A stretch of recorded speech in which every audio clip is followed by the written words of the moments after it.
Okay, we are going to go ahead and get started. Hi, everybody. Thank you guys for attending today. My name is Casey Harriet. I am the R3 coordinator for National Wild Turkey Federation in the Department of Wildlife Conservation.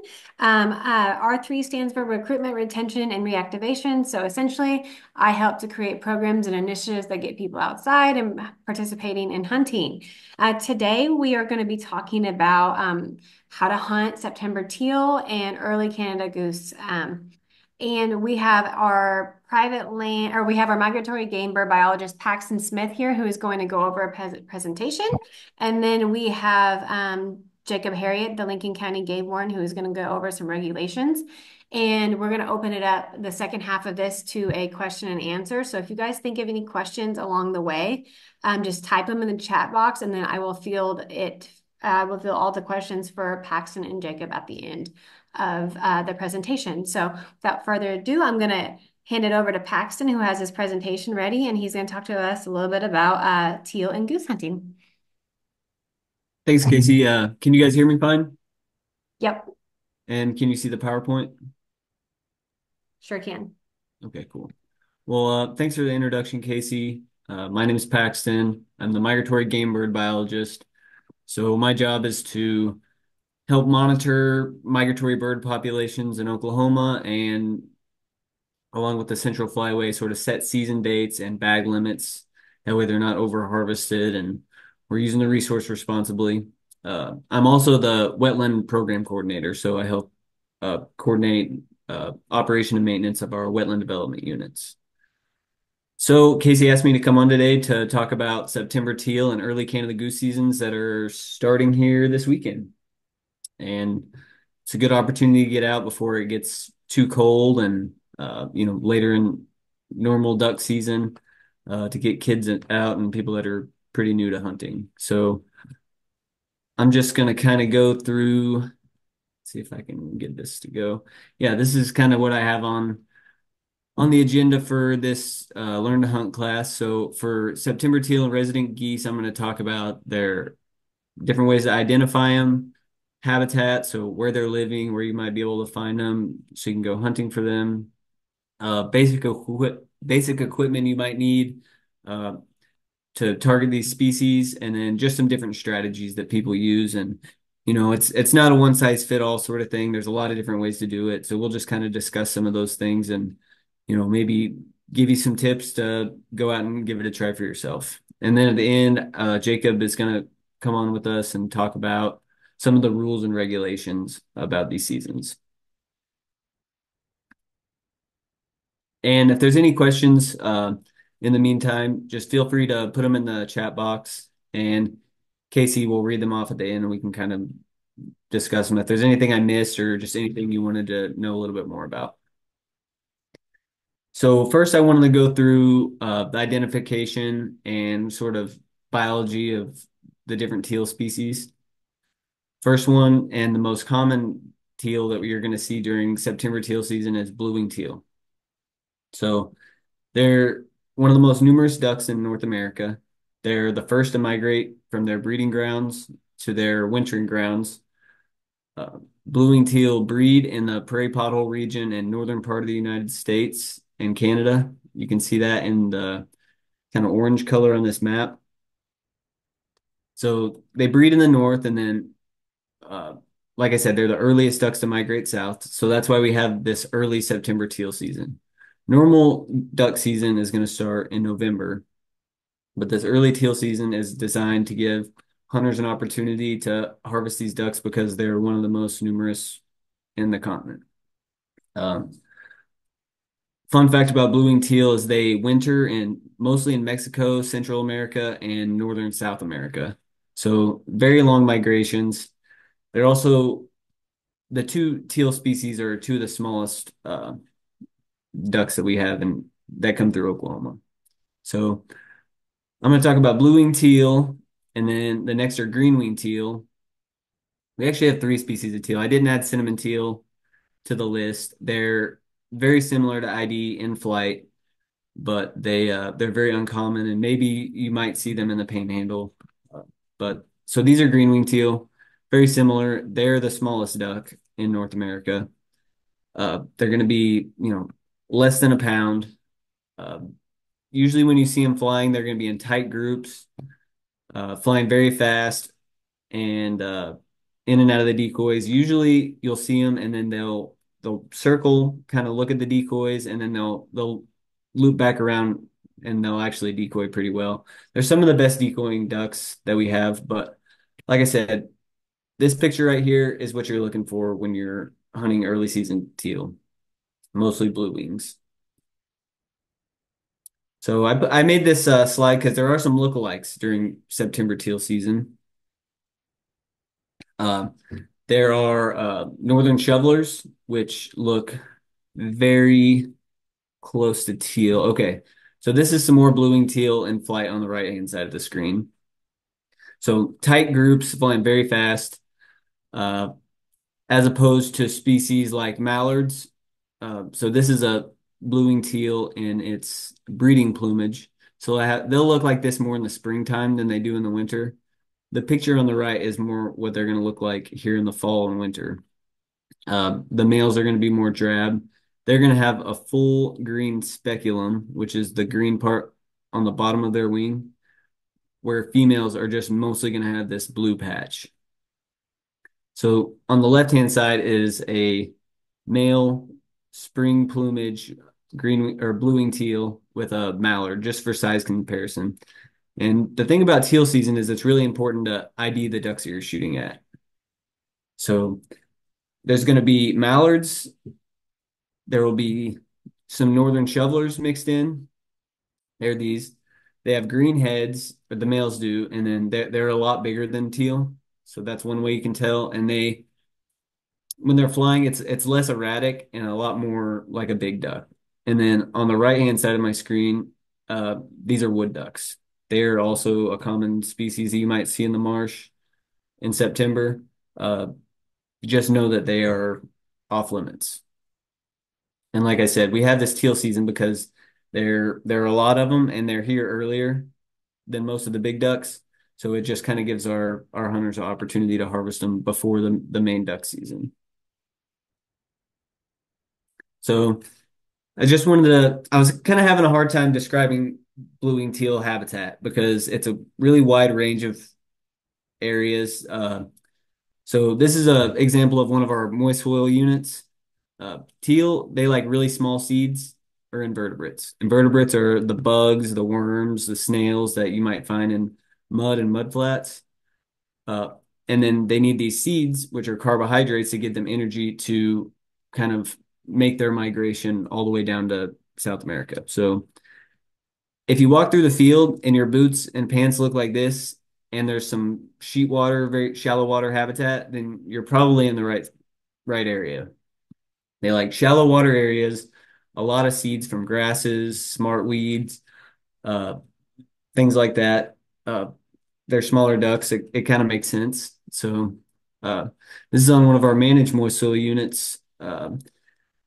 Some of our moist soil units are flooded this time of year, just because of rainfall, and some of them we wait till regular duck season to fill with water to provide food for them and opportunity during regular duck season. So it's sort of just an opportunistic thing where you'll have to get out and do your scouting and kind of see where they're at. Teal are making these really long migrations earlier in the year than other ducks, so they're here one day and they're gone the next. I'm going to go back to the range map of blue-winged teal, and you can see that we're in this yellow area.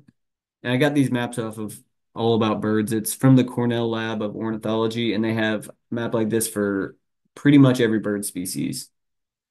But you can see red is their breeding, and then the blue is where they're going to spend their winter. So Oklahoma is just a stopover state for them. All they need is some water, a little bit of fuel, so that they can make it on before it gets too cold for them because they're not very cold tolerant.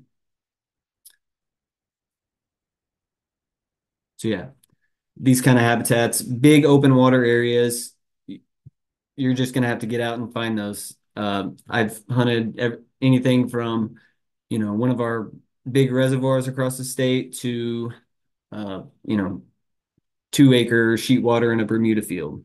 It's just there's not always a rhyme or reason where they're at because they're here for such a short amount of time. But if you find them, it that's how you have a successful hunt. And just to kind of quantify that, this is a map of the blue-winged teal band returns for the last 15 years.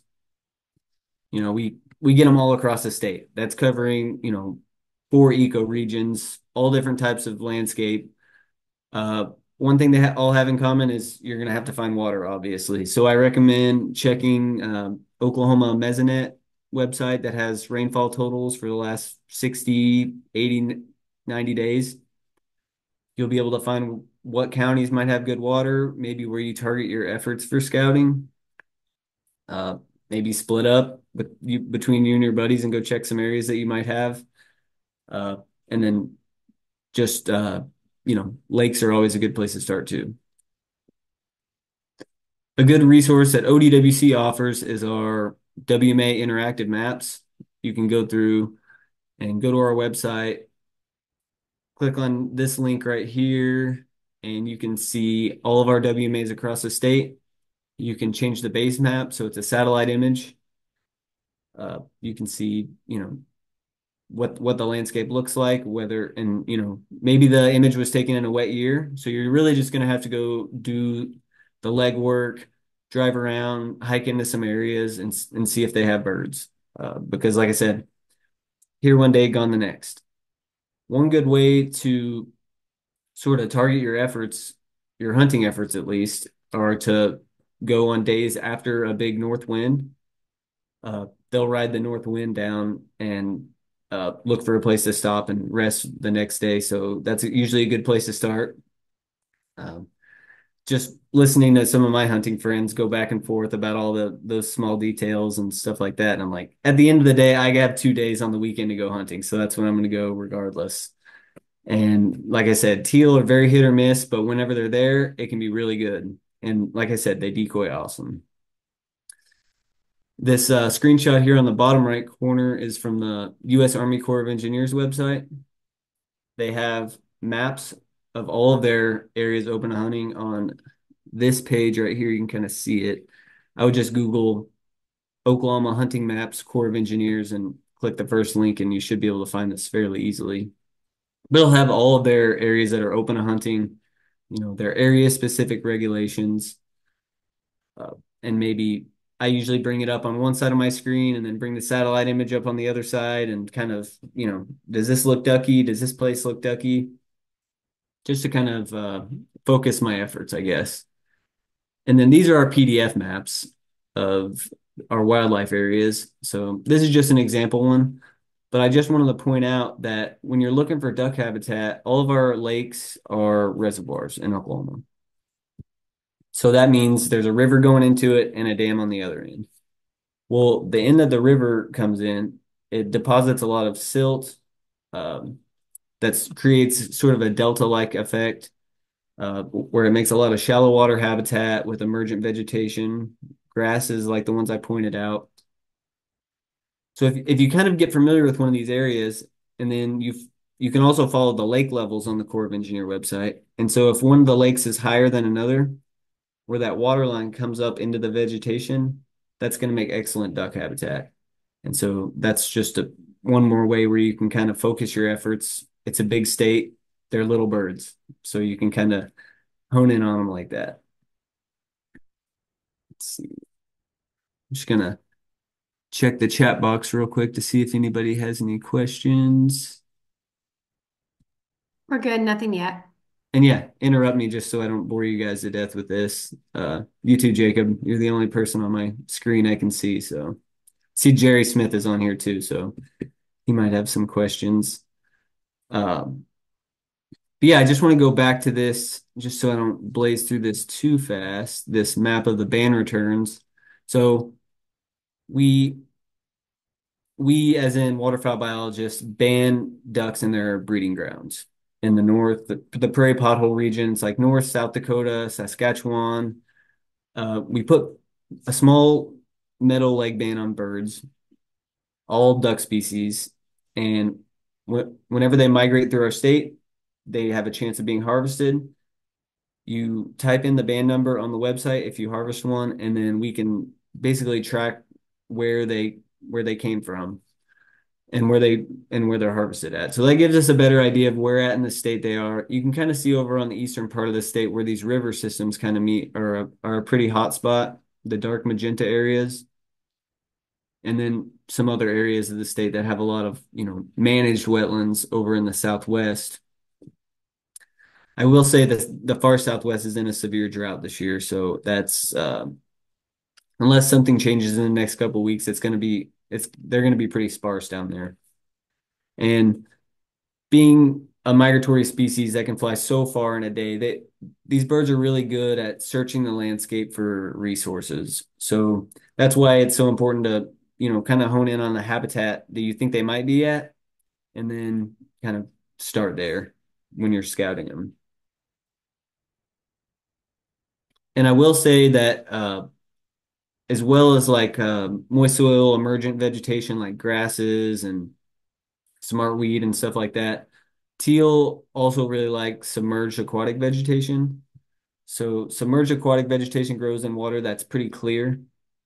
You can find this at random all across the state, but it's usually in areas that don't have cattle in there to muck up the water. Uh, so I just thought I would add that. So this is a list of our wetland development units. This time of year, they're pretty much rainfall dependent. So you can go on our website and find these. They do close the hunting at 1 p.m. Uh, you have to make sure and use approved non-toxic shot, which is the same for hunting any waterfowl. I just thought I would add that. Some have pumping capabilities, and then we'll start to post status reports of these beginning the week before regular duck season. So if you're interested in checking them out for regular duck season, then there will be a little bit more status reports posted for them. Next, I was just going to get into some of the equipment you might want to use if you're going to get started. Uh, First thing that comes to mind with duck hunting is duck decoys. So I usually run a couple, maybe like 6 to 12 teal decoys and maybe a couple mallard decoys just because I have them. And if you're seeing them in the area, then it looks pretty realistic. Um, Spinning wing decoys are an option. There's a lot of different decoys on the market. One Google search of duck teal decoys will pop up, 1,000 results. So you can have fun with that. You're going to need a shotgun. You have to use non-toxic shot. So that's either steel shot, uh, tungsten shot, bismuth. There's a lot of different options on the marketplace for non-toxic shot. You just have to make sure you're not using lead. Uh, I recommend using shot size of um, 6 or 7 for teal. That's a lot smaller shot size than you would use for big ducks. But because these teal are flying so fast, you have a little bit better of a shot using, a modified choke with a smaller shot size to get a better spread, and it doesn't take as much to knock them down as it does a big duck in the winter. Um, Waders, that's probably a good option, unless you're in a pond, it's really shallow and you could get away with hip boots or muck boots. A retrieval method. A lot of people use dogs. Uh, I use a kayak or a boat. That's also pretty helpful for getting out, away from the crowd. That might be closer to some of the parking areas and, finding where the ducks are at when you scout them. So that's pretty helpful. And then a blind. Um, Everybody has a different way to do it. A blind can be as simple as, some sticks you put in the ground with some grass piled on top of it, or some areas allow you to go all out and build, fully decked out plywood blinds. There's that. You could use a cattle panel, put some brush up in it, or a boat blind, which is what a lot of people do. This is just an example of a blind that was pretty easy to do. And I will say that teal are a little less weary than most other big ducks. Come later in the season, they haven't been shot at as much. So that's definitely an advantage of teal season. Uh, so yeah, I was just next, you scouted them out. it's time for the hunt. I'm just going to kind of go through how I would set up my decoys or how a lot of people do. So, it's the morning of the hunt. You know your rules and regulations. You scouted them. You found the X. You get there early, beat everybody to the spot. I do recommend having backup spots in mind. Uh, any duck hunter knows that, you're not always the first one there in the morning. So it's a limited resource. There can be competition at times. Sometimes it's better to go during the middle of the week when there's less people out, but make sure and have a couple other backups in mind so you don't just have to go home or end up, hunting 100 yards from somebody else. Nobody wants that. It's not going to help either group. I just talked about blinds, so make sure you're fairly hidden, any just to conceal any movements, or make sure your dog isn't just sitting out on the banks so the ducks can see it. Um, you want to make sure that you can get them in range so you can take a clean, responsible shot, um, and make sure that you're not crippling birds and then have to hike through the mud for 500 yards because that's definitely not fun. And then, yeah, after you're done, make sure and pick up your shotgun shells. Littering shotgun shells is considered littering. Uh, I know some companies are making magnets on a stick so you can pick them up easier. Uh, I usually just look through the grass for about 5 or 10 minutes after I'm done with my hunt, just so I can make sure and leave no trace and leave it just like I found it for the next person to enjoy some of our public land. This is a diagram of a decoy spread. Um, just kind of a generic thing, but I just wanted to note that the ducks land into the wind. They're like an airplane. It's the same aerodynamics. So you want to have your back to the wind so that they're landing in your face and it can present you with a clean shot. Like I said, this is teal don't always play by the rules when it comes to this just because they're kind of small and they can get away with a little more than a big, heavy mallard or something like that. But so this place that says blind, that would represent where the hunter's sitting. And then you almost want to make a U around where you want them to land. So that's just some strategy. You can play around with that and figure it out. You don't become a good duck hunter in one season or a day or even 10 years. So, and the definition of a good hunt is different to everybody. So as long as you're out there having fun in the marsh, then it sounds like a good hunt to me. Is there any questions about teal hunting or anything you think I missed, Casey? No, that was really thorough. Thank you. Yeah, you're welcome. So I guess it's time. Yeah, if nobody has any questions on that, then I'm just gonna move on to geese, and then we'll talk a little bit more about some of the regs for September teal at the end of it. So this is a species that needs no introduction. I'm sure that you've seen these before. Um, Giant Canada geese. Giant Canada geese are a subspecies of goose that has particularly kind of low affinity to migrate. So they have become adapted to these manicured lawns and suburban areas that we created all across the state. Um, they're the biggest of the subspecies of geese that we have in North America, and they look a lot like their close relative, the cackling goose, which you can see on the right side of my screen. Uh, so cackling geese actually only nest above the tree line in uh, the Canadian and the Alaskan Arctic. So they look a lot the same, except for they're about a third the size. And the nice thing that you don't have to worry about when you're September goose hunting is, or really any time in Oklahoma, is the bag limit is combined for these. So you're allowed 8 a day. And the other thing is you don't have to worry about is these geese have not left the Arctic yet. So we have some GPS collars on some of them that we track from the Arctic, and they haven't even came back into cell phone range yet. So very different species, very different habits. we're all familiar with geese in the parks, eating bread, all that stuff. So we have this special September goose season to allow harvest, you know, a little bit earlier in the season to expose them to some more days where, they can be harvested. And there's a very liberal bag limit of eight per day.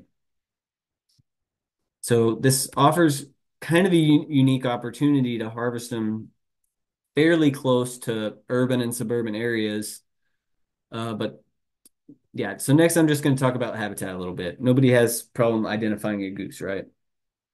So I include this picture on the bottom left part just to kind of show, it's at a golf course. Well, geese don't stay put all day. They kind of have a daily routine. So when you're out scouting for geese, I mean, I've sat in the truck and glassed geese for, 5, 6 hours, just getting their daily routine down. That way, when they do end up on somewhere that you're able to access or hunt, then you know what they're going to do, and you know how many there's going to be, and pretty much they're a creature of habit, so you know what they're going to do. This top right picture is just a guy with a goose spread in a cut wheat field. So in a lot of suburban areas, they're going to hang out, roost on these big, somewhat urban watersheds, and then they're going to fly out to feed in the evenings or in the late morning. So if you kind of pattern their day out, you're going to be able to, know what they're going to do, set up and have a shot at them. Resident geese are particularly smart. So it's usually a 1 or 2 time thing that you get a shot at them and then it's done. So our resident goose season is only 9 days, but they're usually pretty smart by the end of that 9 days. So it helps to kind of have them scouted and patterned before that goes down. And then usually by the time that general goose season opens, they'll kind of have relaxed their schedule a little bit and are a little bit more susceptible to decoying and harvest. So equipment for goose hunting is pretty similar to ducks. I didn't include a call on teal hunting because, well, I don't have one to demonstrate for one. And for two, it's not as helpful as it will be for goose hunting. So you can really kind of trick geese into getting close, especially when they're in small groups of 1, 2 to 4. They're very social. So if you get a call and you practice with it and you get good at it, then I totally recommend bringing that resident goose hunting because they're social animals and you'll be able to speak their language and get them to come closer, at least to check you out. So I included this picture of decoys. You can spend a ton of money on goose decoys, which is perfectly cool. And there's just a lot of different ways to do it. I thought I just like this because there was some homemade cutout decoys that this guy made, and I've hunted over some that were similar that did pretty well. You just have to have a little bit more of them, and it's kind of rewarding to shoot some birds over something you made yourself. Uh, so I said decoys, call. The next is going to be shotgun. I recommend that you use bigger shot like BB or two or yeah, that's what I would recommend for goose hunting, just because they're such a big bird, and you really need to aim for their head when they're decoying, if you want to take them down effectively. And they're so big, they're usually flying slow enough to where you can really slow down and pick your shot. But that's if you get them in close enough. So that's the process. And goose hunting is not something you'll learn overnight or in one season, but it's worth getting out there and practicing and trying to hunt down these birds that we see, in the city all the time. I said retrieval method, not as important unless you're hunting them over water. Uh, you might have a kayak or waders or something nearby just in case. But usually when you're going to be hunting geese, you'll be in what's in this bottom left corner. It's a layout blind. Uh, couldn't find a very good picture one of those online, but basically it's like a coffin. You lay in, you cover it with light colored vegetation, similar to your surroundings. You lay out, and then whenever the birds get close enough, you can see them. You flip open the doors, and then you can shoot them like that. There's some other different blind types, like a A-frame blind you can put in a tree row, or um, you know, pile up some branches and hide behind them too if you're hunting over water. So a lot of different ways to do it. No one way is right, but it can be a pretty fun hunt to go on.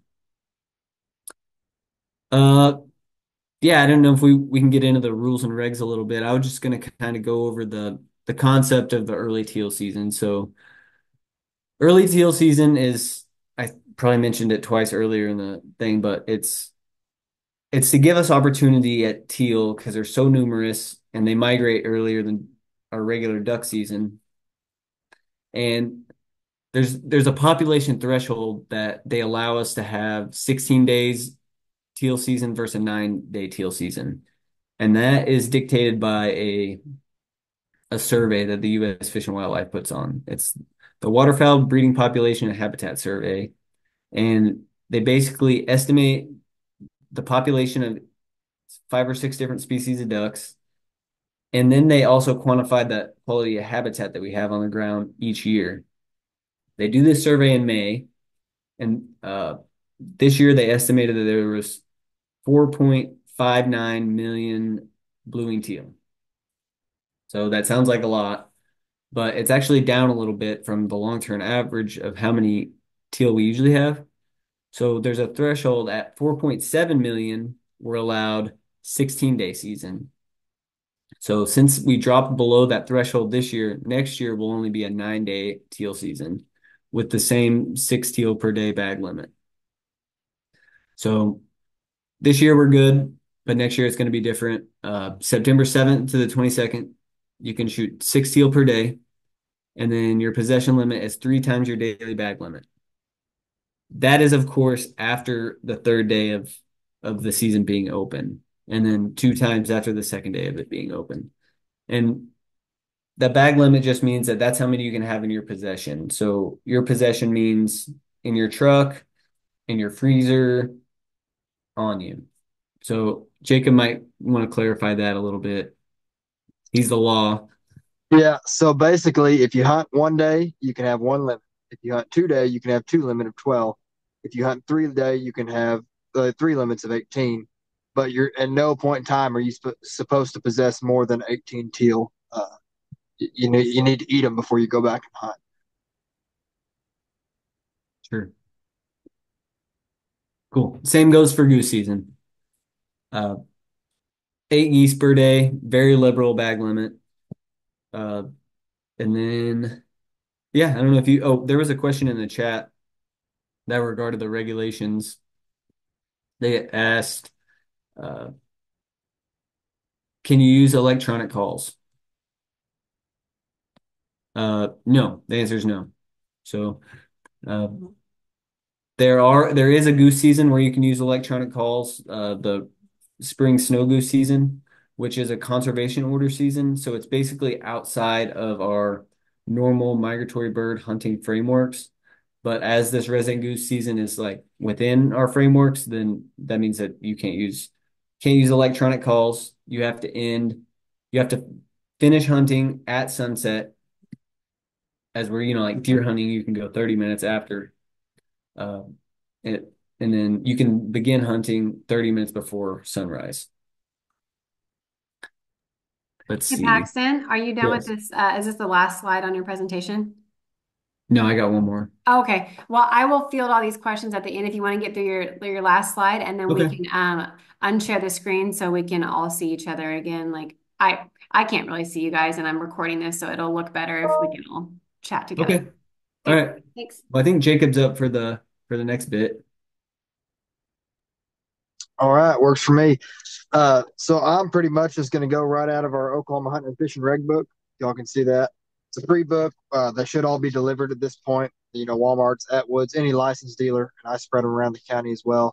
Uh, your teal season and your resident goose, that's your first real migratory waterfowl that you get to hunt.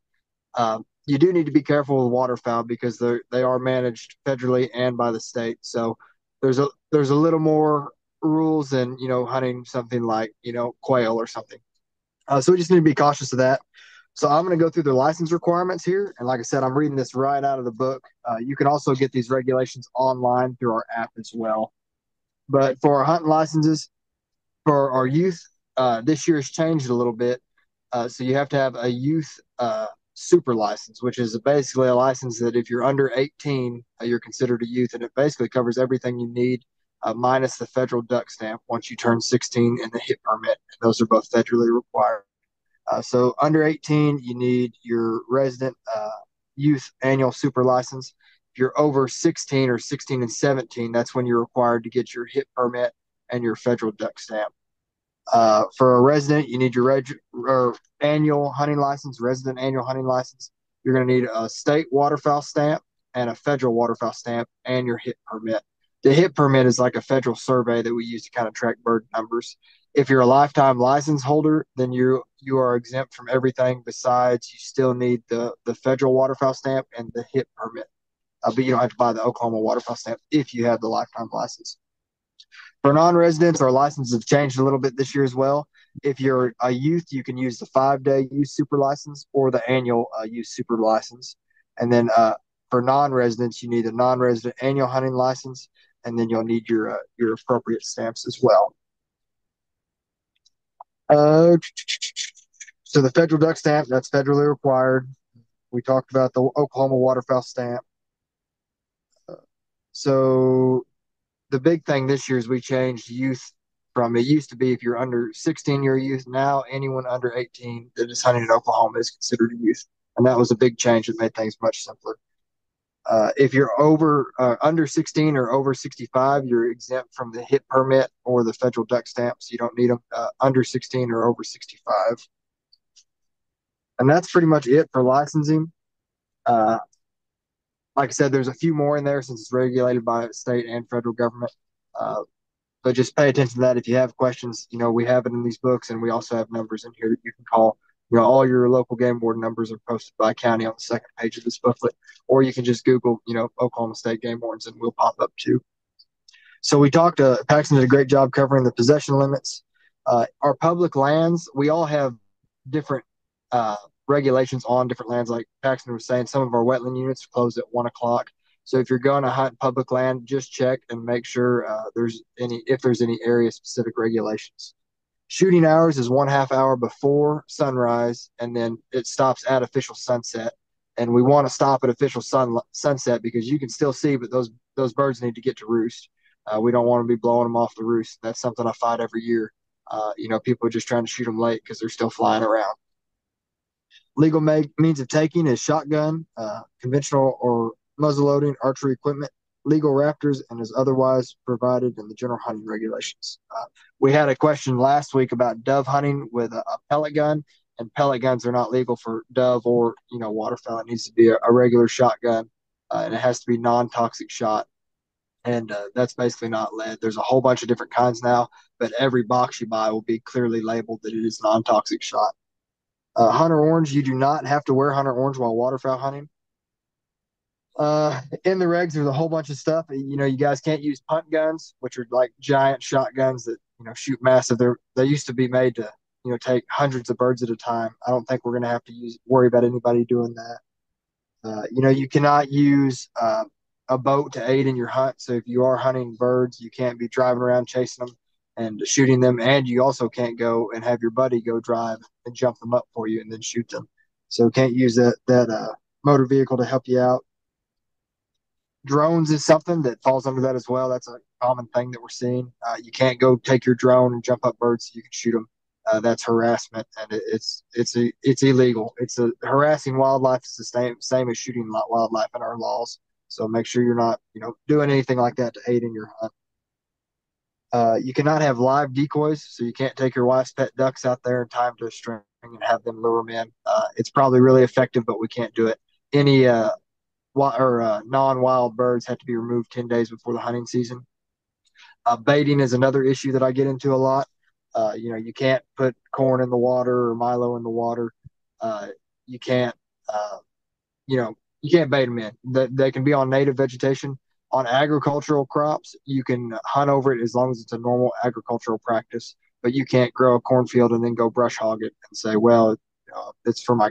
We tried to combat it, but my compound broke, so I just brush hogged it, waterfowl over it. Field possession limit. If you're in the field, you should only have one daily limit of birds. I mean, you shouldn't have any more than that in the field. But now, once you get home, that's when we talked about those possession limits, and that is clean birds in your freezer. So you're not supposed to have more than three limits of birds in your freezer at any point in time. Wanton waste. This is another thing we see a lot with waterfowl. For one, it just makes hunters look terrible. If you're going to go out and harvest these animals, they're a natural resource. We want to utilize those. Don't go out, shoot a whole bunch of them, and then throw them in your neighbor's ditch. We fight that like crazy every single year. People dumping birds, or people have a bunch of rotten birds in the back of their truck that they didn't do anything with. So be respectful, take care of those. We want to use that natural resource, not waste it. Field tagging. So if me and Paxton go hunting and I have to go to work and Paxton's going home, I can give those birds to Paxton to clean, but I have to give him documentation saying that I gave those birds to him to clean. So say we go out and we shoot 2 limits of teal. I have to write him a receipt. Jacob Harriet, my license number, give Paxton 6 teal on this date and give that to him. Then that covers him legally to have those. Because if not, he's over his limit in the field.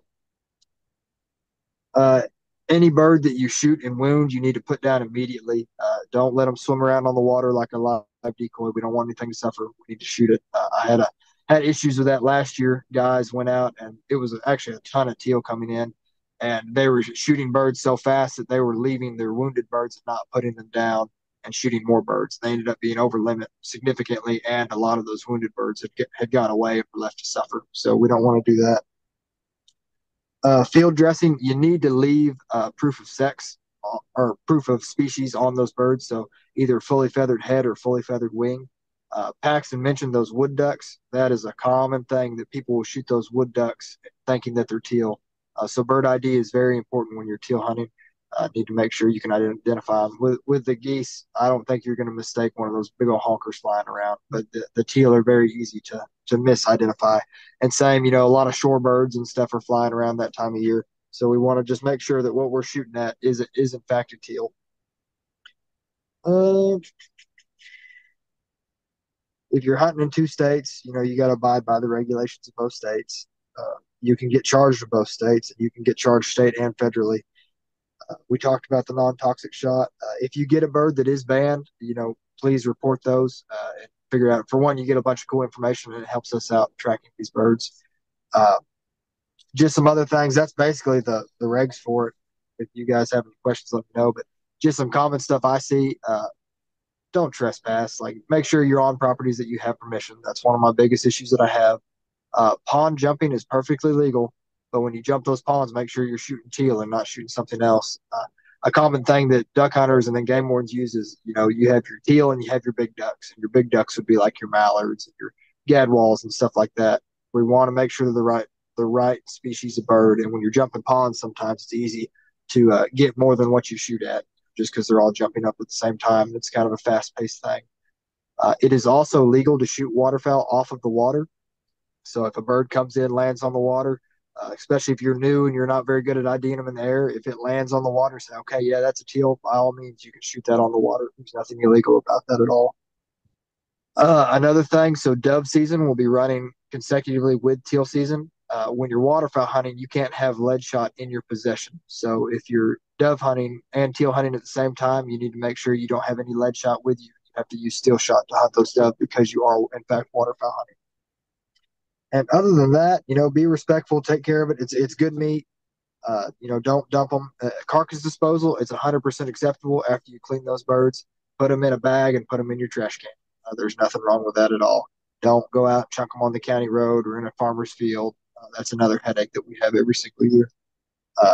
If you happen to shoot a bird accidentally that is not a teal, call your local game warden. I advise everybody to get a hold of the local game warden, get to know them before you're actually out there hunting. Last night we had 2 nights ago we had a guy shot a killdeer thinking it was a dove. We caught him in the field. I actually knew the guy. If he would have called me and let me know, it would have saved him a ticket. Since he didn't call us, he actually tried to hide it, cover it up. We got a ticket for that. But other than that, it's a great time to get out. You get to see a lot of wildlife in these kind of swampy areas that teal like to be in. It's pretty neat. But after that, I think that's all I got. I can help answer questions. Cool. Yeah, I just got one slide left. It's not got a whole lot on it, but let's see. Yeah, I just wanted to, usually the first time you go, hunting or hunting for anything. I remember my first time. You're out there in the dark. You have a gun. It's just really important that you need to be safe and conscious and just really slow down and pay attention to what you're doing. Especially when it comes to some of this deep mud out on our mud flats. It's like quicksand and it can be exhausting. It can waiter just walking around in waders for hours can be pretty tiring too. So just make sure you know what you're getting into. If you go out on a kayak or a boat, make sure and wear a life jacket. Yeah, and then just kind of remember nobody starts an expert. If you go out and you have a bad hunt or you don't see any birds, this is kind of a niche hunting season, so you just trial and error. Just you could go out and again and have an awesome hunt, or that's why they call it hunting. Uh, Mentioned before, just make sure you're picking up your trash and your shell holes and being respectful of others around you, and especially when you're going in the morning, and just make sure you're not setting up 50 yards from another group, or maybe you could go up to them and meet them, and maybe you could join their group, and it could be beneficial for you both. So there's that, and then yeah, once you get into it, just try to take somebody new hunting. It's a pretty cool sport and lifestyle, and uh, it I don't know. But anyway, that's it for resident teal and goose hunting. And I see that there's some questions in the comments. I don't know if you want to go through those, Casey. Yeah, I'll go ahead and field these. If you want to unshare your screen, that'd be Okay. great. Okay, so we do have a question. Someone asked, eat them or have them fully processed? So process them yourself or have them processed? Is that the No, question? I think he was asking about the possession limit. So Oh, at no got it. point in time are you supposed to have more than three limits of uh, waterfowl in your freezer or any migratory birds. So there's supposed to be eight, not just processed in your freezer. Got Sure. it. So if after the opening day, we go home and we cook them up, and then we pretty much start over our possession limit after we eat them all, right? Cool. Okay. Okay. Can you shoot a goose that has a band around its ankle and someone else, one of our ODWC staff said banding geese are fine to shoot. So that is Yeah, that. absolutely. We banned a lot of geese around the state, and that's just to help us estimate, the harvest ratios. So we can get a total population estimate by the ratio of how many geese that are shot that are banded to how many that we banned. Yeah. So it's a pretty important conservation tool, and it's actually a pretty sought after trophy for a lot of waterfowl hunters. For resident goose, are large decoy spreads important? Seems like I see geese in groups of three or four. Would it be okay to run small groups of decoys? Cool. Yeah, that's a good question. So I usually try to match what I'm seeing when I'm scouting. If you're seeing a group of 100 or 150, then you might want to up your decoy spread. But as those 100 geese usually aren't flying in all at once, so maybe if you had a dozen decoys out there, that it'll still kind of attract them closer to you know to the X where you're hunting. Mhm. I will say too that you can spend a lot of money on waterfowl hunting equipment. Don't let that intimidate you from starting out. I swear by if you're in the right spot and you'll put your time in scouting, you can have just as much luck with no decoys if you're where they want to be at. So take that into consideration. You don't have to have decoys. You don't have to have all the fancy gear. Definitely helps. I tell everybody the secret to waterfowl hunting is having a rich buddy that really likes to do it. But I mean, if you're just in the right spot where those birds want to be, where the food source is, that will definitely help you out. All right. Is there someone you're supposed to show the feathered head and wing to? So there are specific programs at the U.S. Fish and Wildlife Service. They'll send you out a letter and some envelopes, and they'll request that you send in all the wings of the birds you harvest that year. So If you have been solicited for that program, then yes, and there will be specific instructions. Us at the state don't put on that program, so I wouldn't know like which individuals are, solicited to be in it. So if they do send you that and you want to participate in the program, then just follow the instructions and you can send the wing in. But yeah, they will never ask for a head though. Yeah, Just but wing. so I think that was in regards to in the field. So, game wardens are actively out patrolling. So basically, and for teal, we're making sure that they are in fact teal. So if you shoot a wood duck and you breast it out in the field and just take the breast back, it would be very hard for us to tell that that was a wood duck versus a teal. But with that fully feathered wing or head, we can easily tell, what species that is. And it's even more important, when you get into a regular waterfowl season when there's a whole bunch of different species in there because certain species of ducks have certain limits on how many you can harvest. And just having that head and fully feathered wing, that just allows us to identify those birds. Okay. Here's a good question. What is the recommended distance to be from other hunters on public land? Sure. Yeah, I'll take this one. Maybe Jacob could follow me up. Everybody's probably got a different answer to this one, but I would say if you can hear them talking at, you know, with their regular voice, then you're too close. Uh, a lot of times in a busy, highly sought after hunting area, people will try to push in, 100 yards, and that's way too close. I would say at least 300 or 400 yards. 400 yards is a quarter mile, so that's probably a good distance, 400 yards. Uh, Jacob, Yeah, you got anything? there's no set rule on it. It's kind of situationally dependent. I've seen situations where hunters are 50 yards from each other, but they're facing different directions on a point. So it really just depends. The main thing is just being safe and being respectful. If you're new to hunting, like you might not know exactly what that is. The good thing about waterfowl hunting is usually people get there super early. So if they're real close to you, I mean, you can actually go over there and have a conversation with them and not miss out on any hunting. And I recommend you doing that and just try to just keep everybody happy. We're all sportsmen. We're all trying to enjoy it. We don't want to ruin anybody's day. Yep. Agreed with all that. Okay. Do we call the wildlife department to report the band number of the goose? So if you do happen to shoot a banded goose, luckily goose bands are pretty big and you can read it pretty clearly, but there's a website, it's called reportband.gov.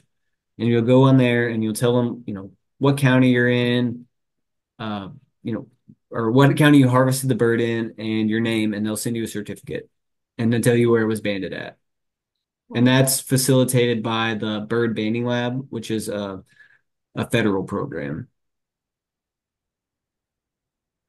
right. Okay. So last one so far. You guys can keep asking them still, but can you talk a little bit about processing? Sure. So whenever I harvest, let's see, about geese, or I guess she didn't, or he didn't specify, but No. I can just start off with geese. They're a big bird, and the limit's 8, so that is a lot of meat. Uh, Usually I'll take the breast, and then they actually have a pretty sizable leg thigh on them, and you can throw that in the crock pot or something like that. But a lot of hunters just will take the breast. So that's for geese. The legs are pretty big. Oh, for geese. Oh, that's a different question. Okay. So are those a little tough? Would it be best to like pressure cook geese breasts? Sometimes I don't like pressure cooking. Everybody kind of has their own methods. There's a lot of good recipes online or people trying to make them taste good. Yeah. But sometimes I'll slice them fairly thin like a steak and, marinate them with, something pretty acidic for a day, and then you can put it on the grill and Mm, like a goose breast, or, cut it in thin slices and make like fajita meat out of it. okay. So a lot of Yeah, different ways. it's all personal preference. There's a lot of guys around here that they've started making jerky and stuff out of them. So those breasts are really easy to cut in jerky strips. Just dehydrate it. Also, they're making sausages and stuff with them. It's a good meat. It does kind of have a stronger taste than some other game species, but it's really good. Those pictures that Paxton had of those teal making my mouth water. I'm too hungry for this. They look good. If you leave the skin on, you can pluck them and cook them like a Christmas goose, or same with a teal. Do the little whole cooked with the skin on. But the possibilities are endless. By law, you have to at least breast them out. So at least take the breast. That's the minimum requirement. But there's a lot of good, especially on geese. I mean, they are a big bird. Those things hit the ground with a thud. And so it's just personal preference. Cool. Yeah, teal are delicious. So, Okay. For geese, in lieu of layout blind, would you recommend concealing yourself in around some existing piles of dirt, trees, or brush? Absolutely, that's yeah. you can go ahead, Jacob. So the layout blinds are hard to beat. They're great. They're comfortable. But that is in cost for somebody new getting into it, or even someone experienced. You're going to look at 100, 200. You can spend as much as you want on them. But yeah, if there's good brush around, if a lot of times I see people in fence rows, the fence rows will be grown up with Johnson grass and pigweed and stuff, and they just tuck into those fence rows and do fine. But yeah, I mean, any sort of cover, if you can camouflage yourself, it's going to help you out a lot. Paxton, you might have different thoughts on it. Yeah, I'll just say usually when you'll be out scouting for geese and you'll see them, they're usually not close enough to a fence row or a weed row or something like that. So that's why it's kind of nice to have that tool in your arsenal to target them. But yeah, there's a lot of different ways you can do it. I've seen guys with ghillie blankets just laying out and maybe like lay it on their backpack as a form of a layout blind. So Yeah. One thing to think about is these birds have fantastic eyesight, and they're not dumb either. Like Paxton said, a lot of times they're not by the fence rows because they've been shot at from the fence rows, or a coyote's tried to get them out of the fence row. So in the middle of a big wheat field when there's nothing around, that's definitely a huge safety net for them. And those layout blinds are so handy because you can literally put it in the middle of the wheat field, cover it up, disappear. It's harder to do that with other stuff, but you can definitely do it. It's just kind of situationally, what you got available for you. Okay. Well, that looks like the last of the questions right at 1 o'clock too. Wow. Couldn't time that any better. Okay. Well, for everybody that's still here, we maintain our audience about the whole time. So thank you guys for listening today, and thank you to our speakers for taking time out of your days to educate us a little bit on this hunting style and season. And as always, this is recorded and will be posted to our YouTube channel. It is under it's Outdoor Oklahoma YouTube channel, and it'll be under Learn to Hunt playlist. And give me a day or two to get this up because it's a long hour class and it takes a little bit to get up. But the next class we have, I believe, will be deer archery, and that will be coming up at the maybe mid to end of September. So go ahead and sign up for that one. And we would love to see you at the next one. You guys are so welcome. I hope you guys enjoyed it and learned something new. And if you guys do harvest any teal or geese, then go to our tailgate pay or go to the tailgate on our wildlife department page and post your photos of your hunt. We would love to see them. So thank you guys again, and we will see you for deer archery. And thank you to our speakers. cool. Thanks for having me. Thank you, Thanks, Paxton. Jacob. Yeah, good to see you, Paxton. Yeah. Bye. Bye.